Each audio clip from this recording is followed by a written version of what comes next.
last time we were together, we talked about that question. And beginning with the question, and the question we chose was, who is Jesus? So we get that idea not just because Steve and I are geniuses and we whip up incredibly intelligent things. Yeah, that doesn't happen. No. But we get that idea because that's what Paul did in Acts 17. He was talking to a group in Greece, in Athens actually, and he was explaining to people that had never heard about Jesus, certainly never heard of a resurrection, never heard anything about this guy, and Paul walks up and basically says, we've got proof. Wow. Proof. Fact-based answers for a faith issue, I guess. Or no, well, that's not right. What?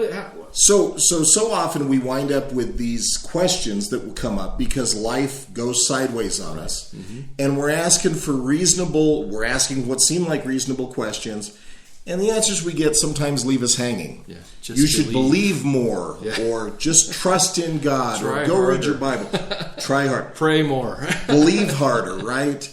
And we are left hanging because we're asking fact-based questions, like you said, and we're getting faith-based answers. And Paul flips that on its head by walking in and saying, here, we've got proof. And this is like the smartest group of dudes in the town of Athens. Philosophers. Yeah. These are not, simpletons. In Acts 17, verse 31, it says this, God has given proof of this to everyone by raising him, Jesus, from the dead. God has given proof of this to everyone by raising Jesus from the dead.